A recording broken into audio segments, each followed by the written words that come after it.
August 6, 2020 Zoom meetup with Dave Strousberg on how to conduct an informational interview was accidentally not recorded. Luckily, Dave presented on the same topic at another Leg Up Legal event, and he's graciously agreed to allow us to publicly post the recording from that event. During this event, Yolanda Carter, a former Leg Up Legal intern and law student, moderated Dave's session. We hope you enjoy the session on how to conduct an informational interview. First and foremost, for those of you who are participating in this virtual event right now, you're already way ahead of where I was, okay, as far as trying to develop my own legal career and really professional career in general. And I applaud you for what you're doing by really trying to make a name for yourself, try to figure out different types of avenues that you can take as you explore the legal profession at the same exact time. And like Angie was saying, I'm going to talk to you today a little bit about, both, how to learn more about different, legal jobs and industries, as well as sort of informational interview skills at the same time. In addition to the great introduction that Yolanda had provided all of you with, I'll share with you a little bit about myself, and then I'll get right into the topic. And I'm hoping to have a bit of an interactive discussion. So anybody who wants to, please submit questions. I'm hoping that, my talking is not too long so that everybody can get their videos back on and we can engage in discussion at the same time together. So I am I'm an employment attorney. I represent businesses. I've been doing this for several years and I enjoy it. I've always enjoyed working in labor and employment law, and I started as a labor relations attorney, and then really worked my way up to overseeing a whole bunch of different, management side legal issue, types of practice areas, which I find to be, a lot of fun. Before I became an attorney, I worked in sales for a while, and that'll become sort of my explanation into informational interviews. So I'll get to that in a second.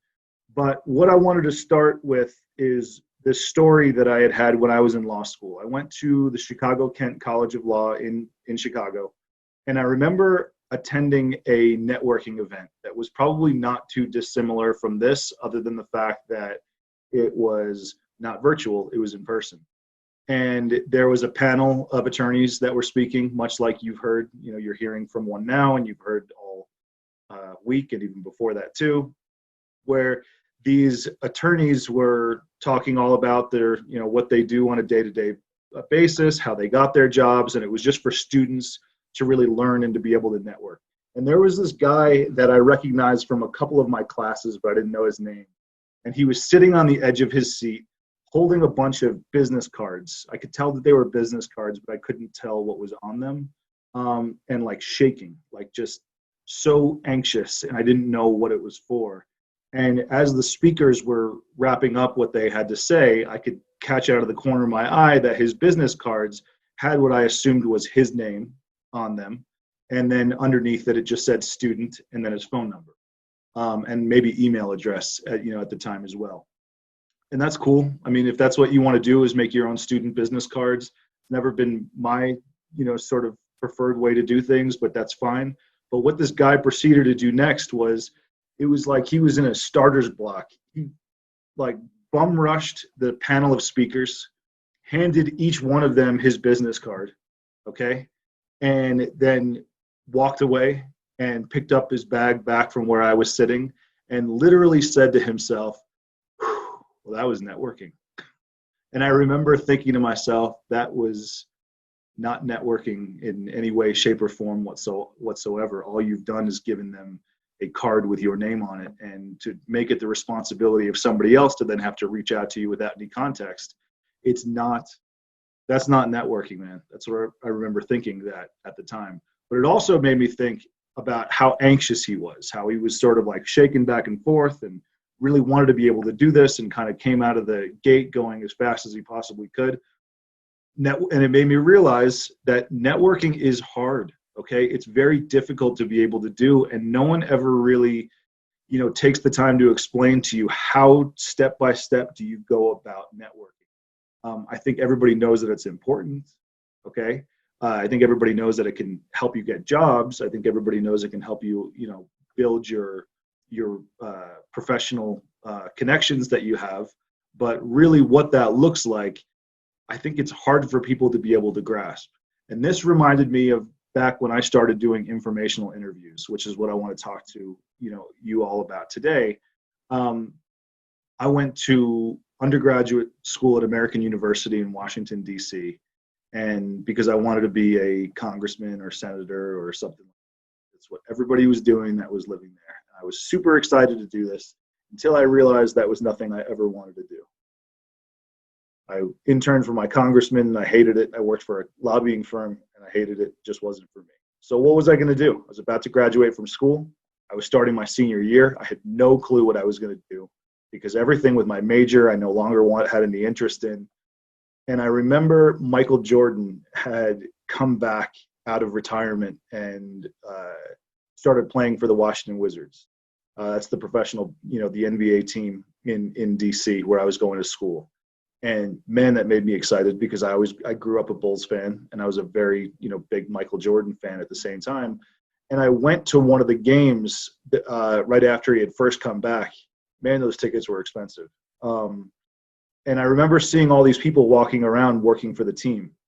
And they were wearing suits or, dresses. And I remember thinking, I could wear a suit. I could walk around with a clipboard. Like I should get a job doing whatever it is these people are doing. I don't even know what they're doing. The non-players, non-coaches, sort of individuals. So I started reaching out to the team. My senior year, I'd like to get an internship.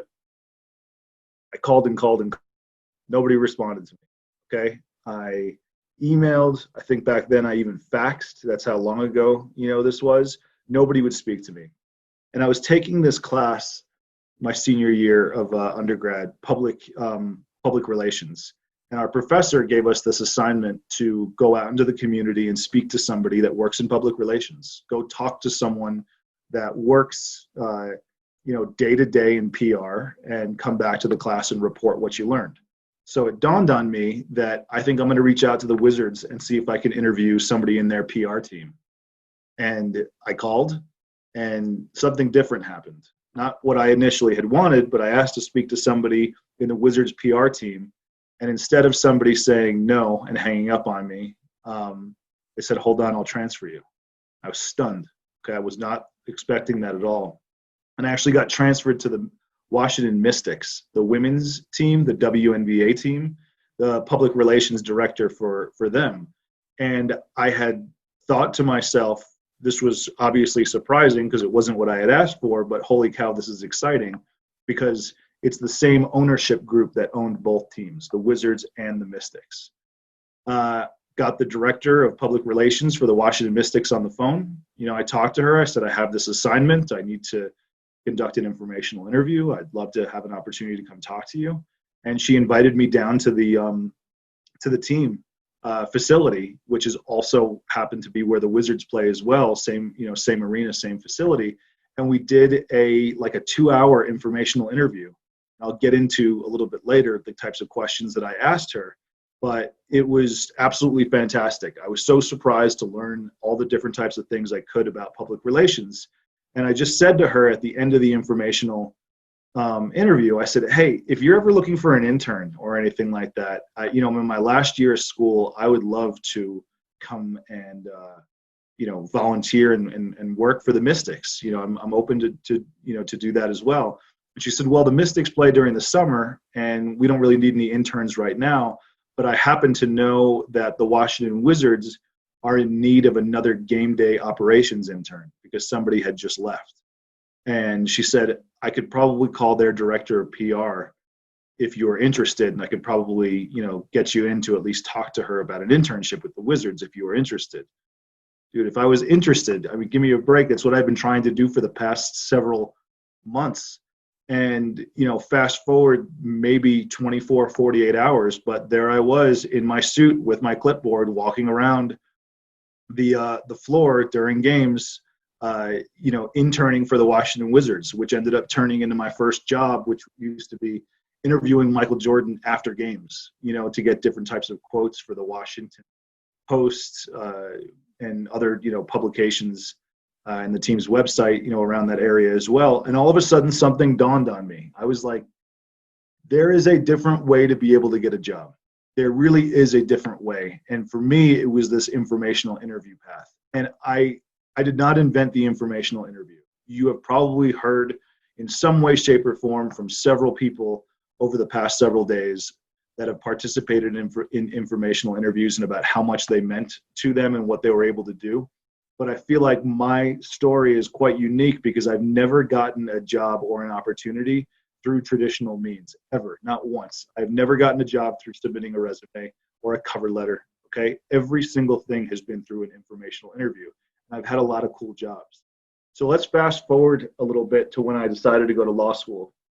And as Yolanda had said, I had earned my master's in communication beforehand.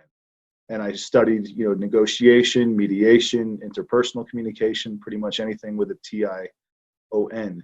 And I just thought, I did really well in grad school. So I thought law school was going to be super easy. I thought it was going to be really just simple, like I had mastered the art of, higher education through going to grad school. And I barely studied for my first semester finals in law school. It was an awful mistake. I did terribly. I bombed so many of my finals. I think the one I did the best in was legal writing, which was great, but I'd also taken contracts, torts, criminal law, and just, it did not go well. And I'm proud to say that every other semester going forward, I earned a spot on the dean's list, but your grades, at least everything I've been hearing, they make or break you that first semester, that first year, but that first semester especially, it puts you on whatever your path, is really going to be going forward. And I panicked. I had invested all this money that I'll probably, I'm still paying off in law school. Like, what am I going to do now? I have absolutely no clue how I'm going to figure out a way to get into big law, which was what my initial goal was. And then I decided, you know what? I'm going to try to conduct some informational interviews. And that's exactly what I did. And I ended up landing, I would say, 24 job offers, okay, for summer internships, clerkships, jobs after I graduated. And it just became this path for me that was wildly successful, that I really enjoyed doing. And since becoming an attorney, I also teach at a couple of different universities in Colorado. I teach communication classes. And no matter what the subject is that I'm teaching, I always teach about the importance of informational interviews. So here's some sort of ideas that I have for people that are going into law school, especially if you want to learn about other types of areas of law, to begin with as well. The first thing is that you have to figure out some sort of way to get focused, okay? And I don't necessarily mean that you have to be focused for the rest of your life, or that you have to commit to the fact that if you're going to do an informational interview about learning about a state law, that you can only go into a state law. Like, that's not what I mean whatsoever. I just mean for the particular informational interview that you want to do, you have to identify what that area is that you're interested in, what it is that you're trying to learn about, and also focus on what are you trying to accomplish. And this is a tough one because I think that the idea is you want to figure out how to get a job, okay, or an internship or a clerkship or a summer associate position. You want to learn how to be able to do that. But have that in the back of your mind. If that's what your focus is going to be, then good luck getting it. It's not going to happen that easily. It doesn't happen just always like it did when I was in undergrad and ended up working for the Wizards, where I was like, hey, I would love to intern here. And they said, well, we've got one for you. Sometimes it happens like that, but not often. Okay, I've done several hundred informational interviews. And like I said, I've gotten a couple of dozen job offers. That percentage is small. I mean, you're talking about 5 to 10% of the time does it result in a job offer. And most of the time, it's not immediate. It's not something that happens right away where somebody says, wow, well, thank goodness you came in here today to talk to us because we'd like to offer you a job. It was more or less nurturing that relationship. So the first thing I would say is focus a bit on what areas you're interested in, okay? And then also what it is you're trying to accomplish. and then sort of being okay with the fact that knowing it's not going to come to fruition right away. It's a numbers game. I said I have a sales background. You want to conduct a lot of informational interviews to extend your professional network as best as you possibly can, and not just sort of rely on this one possible potential, job that you're, that it is that you're going to get. So it's having that focus, but at the same exact time, being patient. The next thing you want to do is identify who it is you want to speak with. I post often on LinkedIn, and I had posted something recently where I see all these people that are putting things up about how, hey, I just graduated and got this degree, and I'd like to get a job, in this field. Please reach out to me if you have any opportunity. Or I'm looking to go into this area of law. Please reach out to me. Just posts that people have if you have any ideas for how I can do this. Listen, I always admire the fact when people put themselves out there. It's hard to do that. It takes courage to do that, but that's not helpful. That's not going to be something that really helps you. You want to identify who it is specifically that you can talk to ask these different types of questions to, because identifying those individuals, that's what's going to help. All right. When I was curious about working at a place like Disney, okay, I'm a huge Disney fan, love Disney. Always thought it would be cool to work there. So I, went on LinkedIn, I went on their website, I, went everywhere I possibly could to try to find different people that worked at Disney. And it took forever to get anyone to respond to me or want to talk to me. But I probably conducted my first informational interview with an attorney working at Disney maybe 7 or 8 years ago. I still talk to her to this day, okay? And another time from somebody else that I had done an informational interview with had reached out to me a few years ago and had said, hey, we're looking for somebody in our labor department. I said that I had started as a labor attorney. That was not the topic of conversation when I had first done an informational interview with them. It had really just grown and evolved in over time, in order to really get that opportunity. So you want to focus on identifying those people and not just kind of throwing anything randomly out there. If you're taking a class that you really like and you don't know where to go, at all as far as to who to speak with, ask your professor if they know anyone, or ask your professor if you can conduct it. If you want to go into family law, then you should look up to see who does family law around where you're living and reach out to them specifically. If you have an interest in bankruptcy or something like that, then what you want to be able to do is reach out specifically to people that work in those areas. And I get the fact that it's hard. It's very, very difficult to step outside of your comfort zone, but that's also why I like informational interviews. The stakes are not high, okay? You're literally practicing, and you can say to someone, hi, my name is, in my case, Dave. I'm a student, I'm about to be a student, I'm studying this, I'm interested in this. I'd love to conduct an informational interview with you. Can we make some time to be able to do this? Do you have any availability? Whatever your pitch is to be able to do this. And I promise you that it will feel uncomfortable the first time that you do it. And it'll probably feel uncomfortable the second time. But you go more and more and more, you keep doing these, you'll find that you'll get really, really, really good at them. To give you another example, I was conducting so many informational interviews when I was in law school.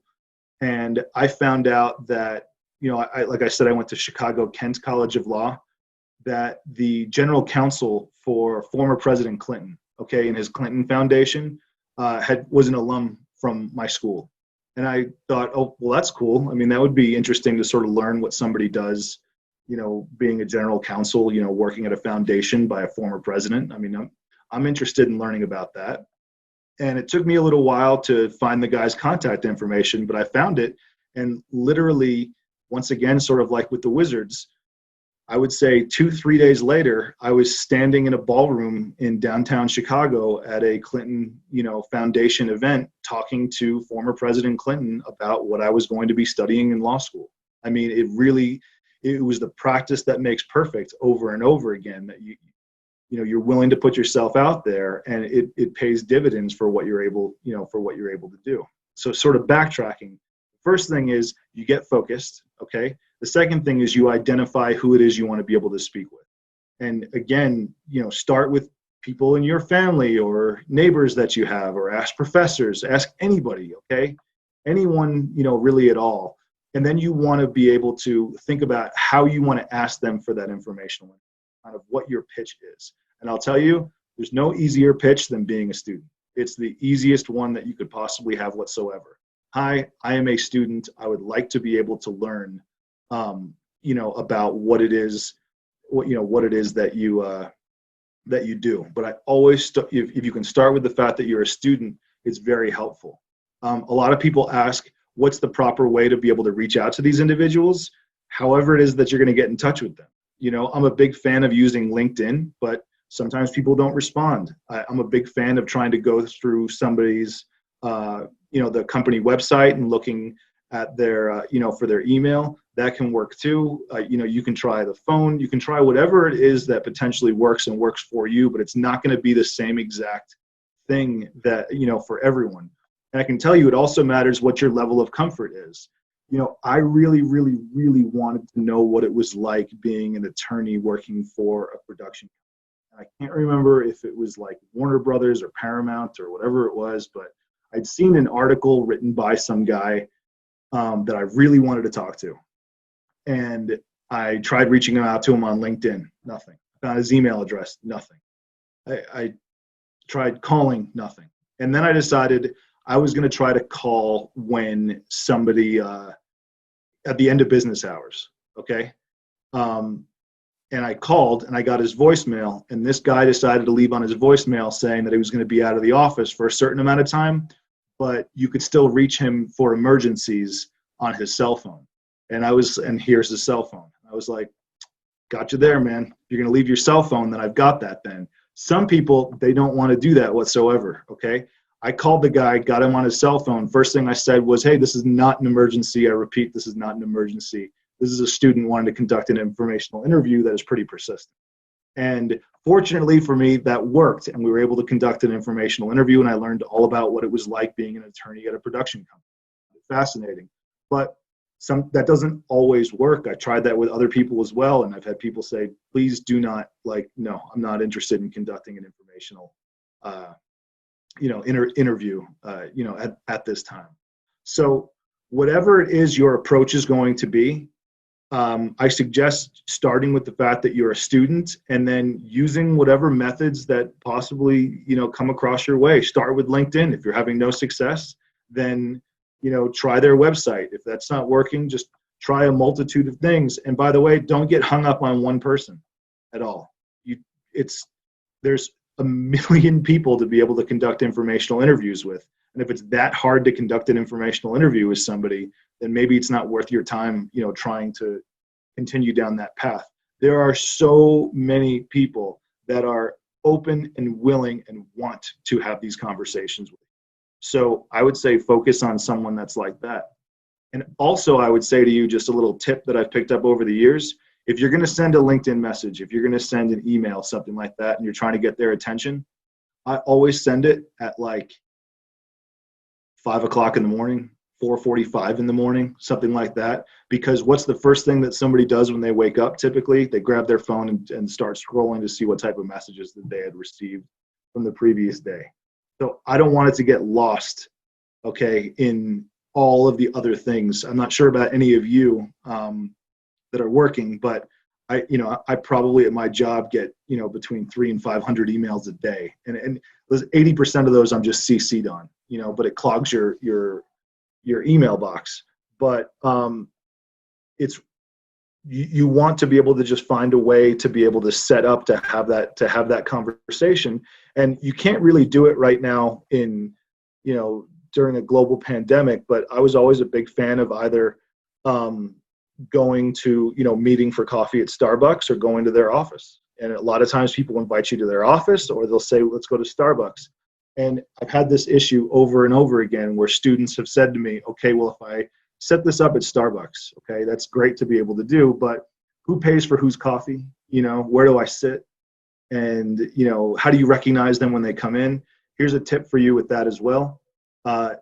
show up. If you're going to meet somebody for coffee, back when we're past sort of COVID situation going on right now, I always suggest get there early, be there like 15 minutes early, get yourself situated, buy your own coffee, okay? Sit down and try to be facing out so that you can identify all the people that are coming in. Takes all that awkwardness out of ordering a cup of coffee and then just standing there with somebody before the informational interview starts, and you're like, this is fun, this is nice to be able to do. So trying to be able to get there, early. I'm seeing some of the comments people are talking about, like, well, what about trying secretaries or admins?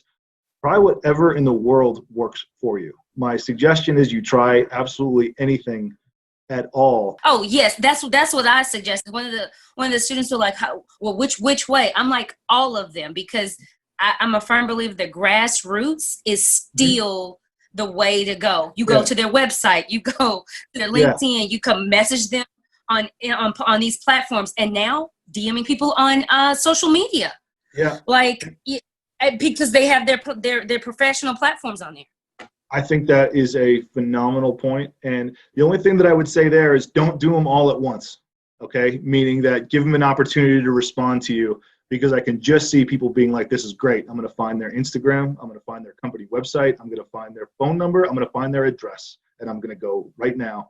No. You want to try one of them. Give them some time to try to respond to you. And then conduct the informational interview itself. Everybody says, okay, well, what questions do I ask? And I think that's a fair point. Okay, I think that is, I think that makes a lot of sense. Obviously, what types of questions do you ask? You want to make the interview as conversational as possible. Okay, so first and foremost, I always say my advice is, why don't you ask the questions you want answers to? I mean, that's the point of doing this. You are curious about what it is that they do and what their experiences are. So whatever genuine questions come to mind, ask what those questions are. But the two big questions that I always ask are, what does a typical day look like for you? Okay. And inevitably you will get the same response every single time.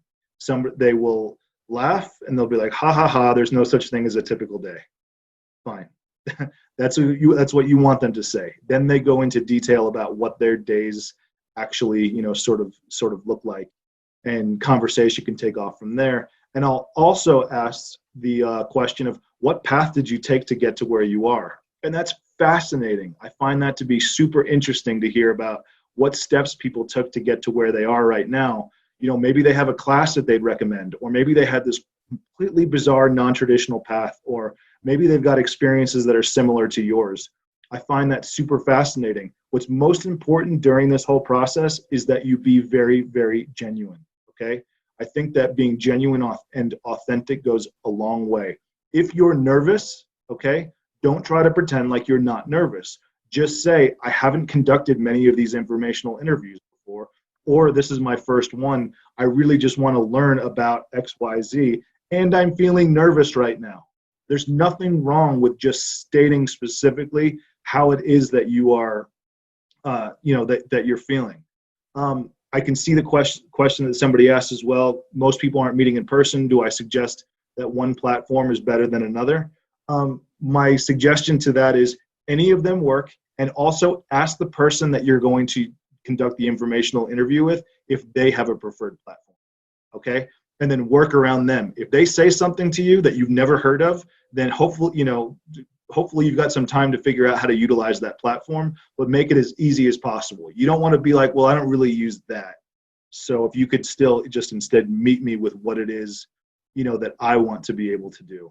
So, I think everybody I have talked to recently, especially, I was just saying before this, that I've been on Zoom calls all day, and I'll continue through the rest of the night too for work today.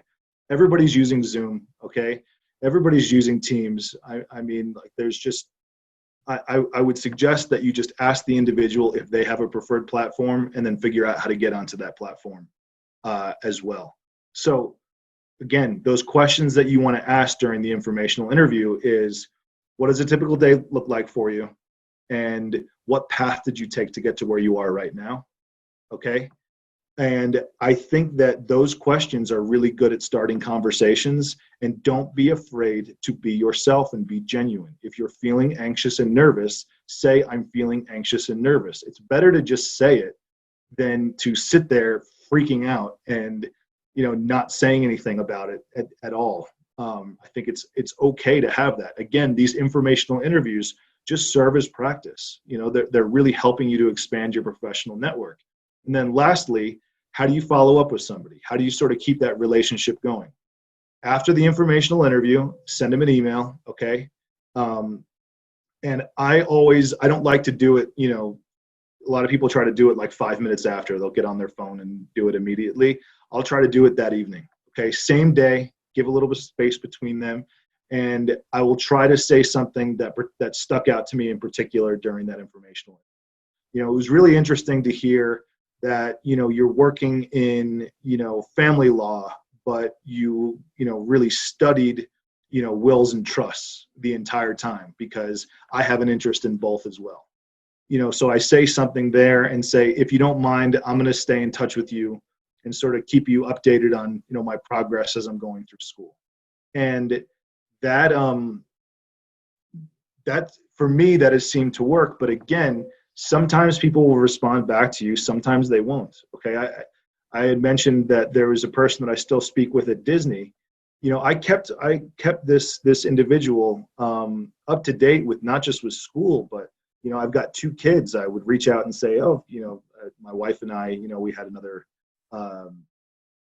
child, just wanted to share that with you.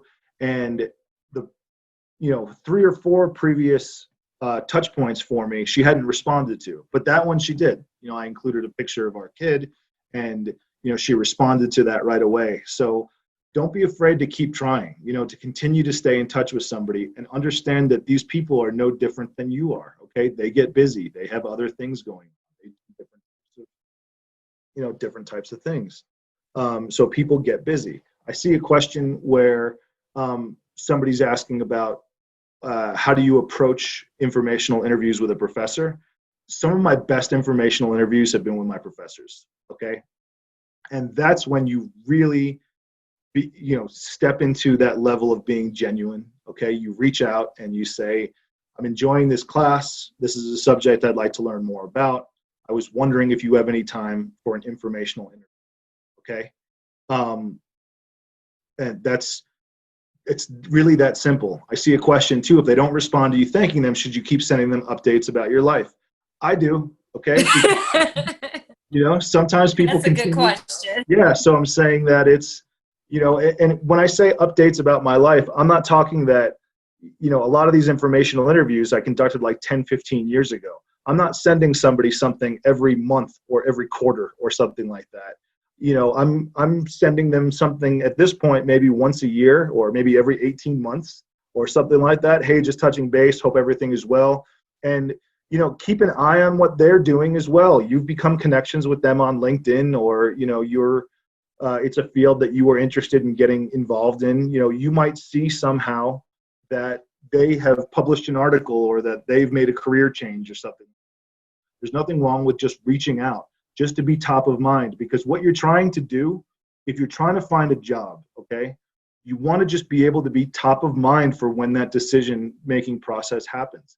That's why I think that during a global pandemic, the time for informational interviews is really now. I really think that, because you're not going to necessarily find a job from that right away. And again, this is my own limited knowledge, okay? You may have been participating in this event all week and before that too, where you're hearing about all these amazing opportunities that are available to you.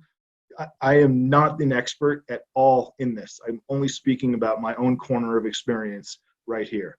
But for me, if I was a student, I would be doing as many informational interviews as I can, because all of a sudden,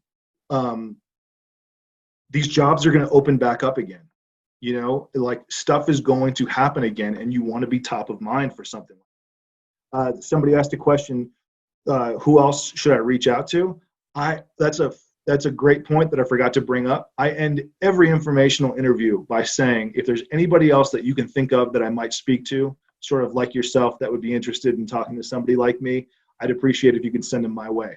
Sometimes what happens is one of three things, okay? Somebody says, sure thing, if I can think of anybody, I'll send them your way, and they don't send them your way. That's the first one. The second one is people will say that and then actually send people your way. And then the other one is they will literally bend over backwards to facilitate you connecting with more individuals. Okay, they will say without a problem, and they'll invite you to networking events, and they'll take you under their wing for what it is that they're trying. Okay, I wish that I could say that there is a one-size-fits-all approach. Actually, that's not true. I wish I could say there's a one-size-fits-all sort of way that you can expect to receive results, but that's not how it works. All you can do is really control, what your own approach is going to be. Okay, and that's, you have a genuine curiosity. You're trying to learn about something. Okay, you're focusing on what that idea is that you want to be able to learn about. You're being patient and understanding that it may not come to fruition right away as far as what you're trying to accomplish. You're identifying the individuals you want to speak with. You're reaching out to set up that informational interview. You're setting up that informational interview, and then you're figuring out ways to be able to stay in touch as you go forward. I hope that makes sense. And what I'm really interested in is getting some more questions, to hear more about what people are having to say or share their own experiences. Like I said, I did not invent the informational interview. Okay, I know that people participate in them all of the time, but I am someone that has perfected a process. Yes, Dave, I actually have a question, because you covered a lot of the questions that they've came in, which is really, really great. So your multitasking abilities, I'm amazed at. But I really want to know, is it a good idea to research people beforehand? Yeah, absolutely. And I'm not like let's talk about research versus like a deep dive. Okay, it's one thing to be able to say that you saw on their website or you saw on LinkedIn that they used to work at XYZ. Okay, like that's fine to be able to say. It's okay if you want to Google the individual to see, anything else that they've done. Like maybe they, played a sport in college. You want to talk about that. Different when someone does like a really creepy deep dive into you, and all of a sudden you're like, and I noticed that you've been married 3 times, and that it's super weird, and that one's a little creepy. Not something that you want to do. Yes. And I would also say, don't try to play this game where you just all of a sudden, all of a sudden, I'm seeing the questions come in, and I'm thinking about the fact that you praised me for being a good multitasker, but I literally forgot what my point was going to be. I saw a really good question come in. Okay. I got it, but yeah, I'll start with the one prior, the first one that I saw. So Sure. This comes from Julie. How long do the interviews usually last? Sometimes they can be as short as 10 or 15 minutes, okay? And that's okay. And that sort of ties to a question where somebody had asked, what do you do? Like, do you need to follow up if the informational interview wasn't good? No. Well, say thank you. Reach out to them and say thank you, okay? But if you didn't think it was good, you don't have to devote your life to like staying in touch with this person. And you're like, man, I hated this informational interview 10 years ago, but I got to keep telling them what's happening in my life. Like, you don't have to do that, in any way, shape. Can I chime in about that though? Like Yeah. Sometimes you might not think they went well, but they might have actually gone pretty well. Like you might have made an impression on that person, but sometimes students, they catch me at weird times, right? I'm super busy. I'm in the middle of this boot camp. Somebody literally asked me for an informational interview on Monday night. And I was like, listen, I'm running this 2-week virtual event. It's not that I don't want to talk to you. It's just that I've got a gazillion things going on. So sometimes the person that you're interviewing, they're a human being too, and they're just distracted, and they might have a lot of things going on. So it might not have seemed like it went off well with you, but you might have stuck out in their mind, and they might really be willing to help you. They're just really busy at the time. So I would totally at least send a thank you email. Well, that's why I say to always send a thank you note. Yeah. Like always do that. And that's a fantastic perspective, because you just don't know. You don't know what the other person has going on at that time when they're talking to you. And it's happened so many times. Yeah. I talk to a student, and a month later down the line, I'm like, oh, you know what? This person would be a great connection for that student. But, it's it might not come to me like in the moment, but you know, give me a minute, and like it might happen down the line. So that's, I cannot stress enough how many students do what I call a drive-by, and they take up my time for like a 45-minute or hour-long informational interview, and then they never even say thank you. And then I'm like, so annoying. wow, that's really painful. Like, I just spent a lot of time with you, and I was really invested in you, and then literally you ghost me. Like, that's tough. So. Yes, so that is very fair, and thank you for clarifying that too. Always follow up with a thank you, but as far as having to stay in touch with them years later, I would say you don't necessarily have to do that. But again, you never know. You know, there's been people that I've talked to that I thought that the informational interview wasn't going anywhere, it didn't do anything, and then they reached out to me to ask me if I'd be interested in interning, you know, at a different point. So you never know. Perfect. Thank you for that. So we do have another question, just a few, but they want to know, Allison wants to know some common mistakes that you've seen students make during these informational interviews that you would advise again. Yeah, I've got two big mistakes. So the first mistake is the question of, so how much money do you make doing this? Asking that question. Oh, that's awful. Super offensive, and I'm always stunned to hear people ask that, to sort of people ask that actually question. ask that? All the time. Here's how you ask that question. If I was interested in getting into a similar type of role that you're in, what's the typical range of salaries that someone could expect? That's how you ask that question, okay? Without being like, so how much money are you making this minute? I've actually said, when somebody recently asked me, so how much money do you make? I looked at my watch and I was like this minute? How much am I making like right now? So if you're curious about sort of understanding what the salary could potentially look for, frame it as you're interested in knowing what the range looks like for somebody in this type of industry. There's nothing wrong with that question whatsoever. The other mistake is people asking questions just to ask them, okay, and not listening to what the response is. Being overly anxious to just get to their next question because they feel like they're going to get some sort of prize for asking 10 questions in 30 minutes or something like that. You know, it's ask a question and wait for the response. Yeah, that's listening. Listening is important. There you go. I'm learning that, because sometimes we listen to what, I guess, how do you say, you listen to hear and not listen for understanding, and listen to actually comprehend what the person is saying. You're listening to respond. That's what it's called. You're listening to respond instead of listening for understanding. Yep. So that's a learned thing. And I feel like that whatever level you're at in school or personally, I think that's a personal growth thing that you really want to take into your professional and personal life, because when an employer or a possible can see or hear, you know, if you're on the phone, that you're really being attentive to what they're saying versus spewing off a bunch of questions, they feel like, okay, this could be a person that, you know, I see could help or whatever have you, you know, from them. So we do have more questions. Yeah, yes. So Kendall asks, she wants to know, or he or she, sorry, I don't want to preference either, but they say you conduct an interview with someone and you don't really click with them, but they tell you in a nice way to keep in touch. Is it a mistake not to keep in touch if it wasn't great?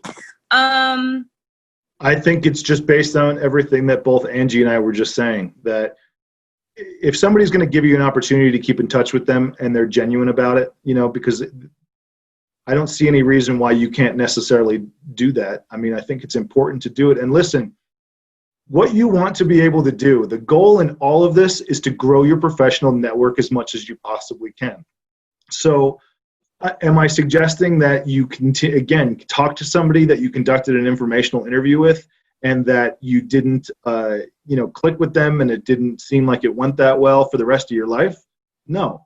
But there's no reason why you can't make them part of your, who you're sending updates to, or, happen to see something in the news about their company. I mean, put your ear to the ground and you'll find opportunities to keep in touch, but you're not this isn't some sort of contract that you have an informational interview with somebody and all of a sudden you have to commit to being their best friend for the rest of your, for the rest of both of your lives. Okay. It's not that at all. But if someone's going to invite you to, I don't see why not. I mean, I think it's okay to be able to do that. Yes, I agree. So another question, and you talked about, having questions and asking them, but they want to know, Keisha wants to know about preparing prior to going into the informational interview. She's wanting to know, do you want to, have your questions all ready and take notes, or does it seem too disingenuous instead of just having I guess what she's asking, do you want it to be more of conversational and have a few talking points to engage, or do you go out of the back questioning? That is a terrific question, and one that I get all the time from students, okay? And what you want to do, again, is whatever feels most comfortable to you. And understand that the more you do these, the more comfortable you're going to become. If you're the type of person that would write out questions, then write out questions. If you're the type of individual that would write out bullet points, write out bullet points. If you're the type of person that wants to go in cold, then that's the only time that I would suggest to you that you at least promise that you're going to take some time to think about what you're going to ask beforehand, so you don't just show up and be like, so thanks for sitting down with me for an informational interview. What do you do? Like, that's not the situation that you want to be in, at all. So I don't see any problem, obviously, with with writing questions down. And again, this is only my corner, my space. People do things all, very, very differently. I made a commitment early on that I was going to ask 2 questions. I was going to ask, what does a typical day look like for you? And what path did you take to get to where you are? But also, when I said, ask the questions that you want to know, how many times have you talked to somebody and then left and then forgotten to ask things? There's nothing wrong with writing things down. There's nothing wrong with it whatsoever and seeming prepared. So I completely agree with what Dave is saying. And actually, so I teach pre-law students how to do this with attorneys. And pre-law students come into it even more intimidated than you guys because they're younger, they don't have as much experience, they're not in law school, and I think most attorneys are less likely to talk to them than even law students. And so a lot of them get really, really afraid on the first one. So I give them a list of questions and I tell them, your job is not to pepper this person with questions, but I want you to look over this list and see what you might want to ask this particular person. It's not, you can ask every single person every single question. You put some thought into this and think about this person's background and see what things on this list do I really not want to leave on the table if I walk out of this room. So then, select those questions, but let the conversation evolve organically. If, they lead you down a path where there's more interesting ground to till, go till that ground. Don't stick to your, questions like they're, they have to be asked, every single one. Go down whatever road is natural. But for me, I get so nervous sometimes that literally I do what Dave said. I walk into the room and I just blank. So I carry some questions with me just in case. And I, especially the ones that I really, really want to ask, I highlight those, make sure I didn't forget. But one thing I think you should be really mindful of is informational interviews, because they're so informal, people don't ever know how long they should take. So generally, these people that you're talking to may be very, very busy. So I would preface it at the very beginning and just ask them, I just wanted to know how much time you had today, so I'm very mindful of that, and that I understand, how much time that you have to share with me, and that I don't take up too much of your time. I think that's a good way to show that you're cognizant of the fact that you're here, by their privilege, and that you aren't going to sit there and ask them questions for an hour and a half. But if you get to the end and you feel like you didn't get to ask enough questions, it's always, valid for you to ask, I really, really enjoyed this conversation. Could I maybe set up a follow-up meeting with you, maybe in the future, a couple months from now or a month from now? And can we go through this some more? Because there was so much that I was interested in. I think most people would say yes, but I don't want you to go in there with your list of 45 questions and try to get through 45 questions. Like, that's just not going to work. Well, if the informational interview is good, it won't work. And Angie, I love the fact that you suggest that you set that expectation at the beginning, where you say to them, that's so smart. And I can also tell you it's going to, I don't know if impress is the right word, but it's going to demonstrate credibility on your behalf to the person that you're interviewing, because you're taking control of that conversation, okay? And you're demonstrating a sense of awareness to what their time is. They're doing you a favor, okay? They're helping you out, okay? They didn't come to you and say, I would love for you to do an information interview with me. Like, that would be amazing if you could do that. So trying to think of a way, and again, everybody has their own style. I typically try to schedule these for 30 minutes. I say that, and then if it goes longer, it goes longer. If not, that's how I clarify expectations. But I really like what Angie is saying, that even at the beginning, you just say, this is how much time, that I've been thinking for this. I'm cognizant of your time. How much do you have? Type of situation.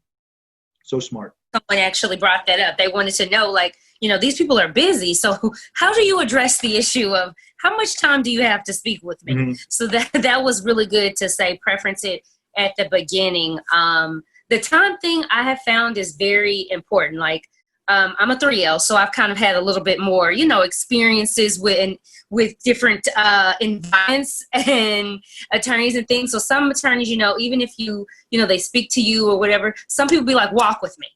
That's happened for sure. Yes. So some people be like, oh, I have a few minutes to talk, just walk with me. And, I've had to learn that in this profession, you have to be able to multitask, because I've seen so many people do it.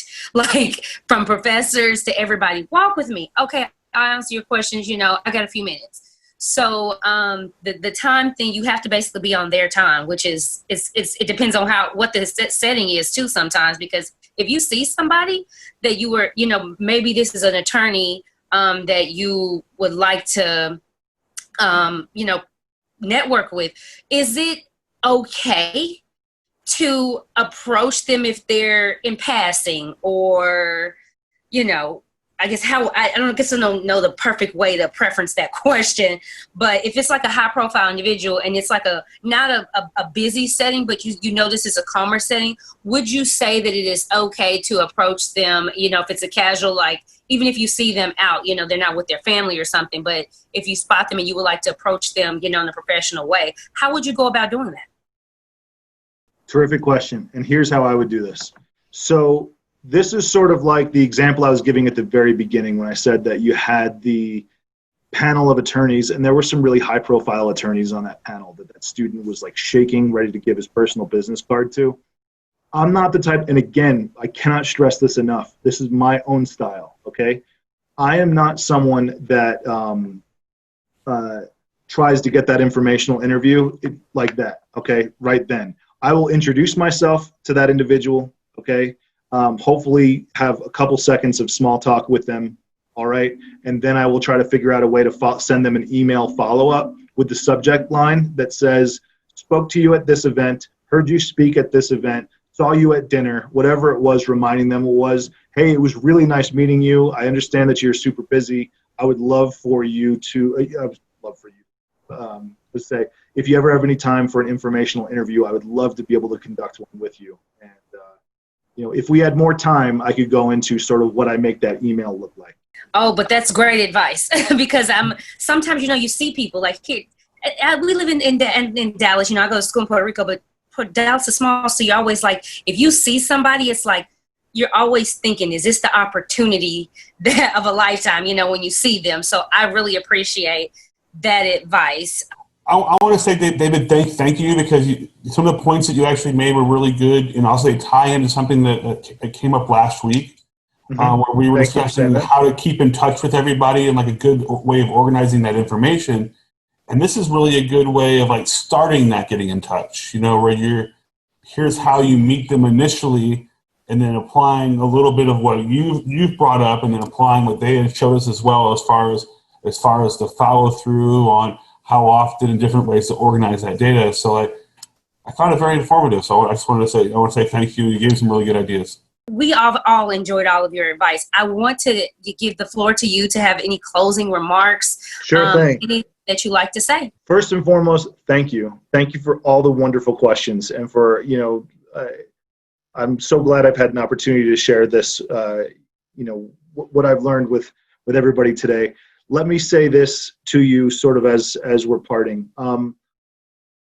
Every industry, everything that you are trying to get involved with, okay, everything you're trying to learn about, every field, every area of law, anything that you're trying to do, there is a community for it, okay? I'm not talking about message boards. I'm not talking about a LinkedIn group, although those are part of it, okay? But there is a community of every single area that you're interested in learning about. Figure out a way to introduce yourself and get involved in that community. Identify what your role is going to be and own it. If your role is, I'm a student that knows nothing about this community, that's fine. But figure out a way to be able to get involved in that community as best as you possibly can, and the informational interviews will follow. Connect with me on LinkedIn. Ask me any questions you have about informational interviews. I'm happy to share, but I really do look forward to hearing from many of you soon. Thanks so much.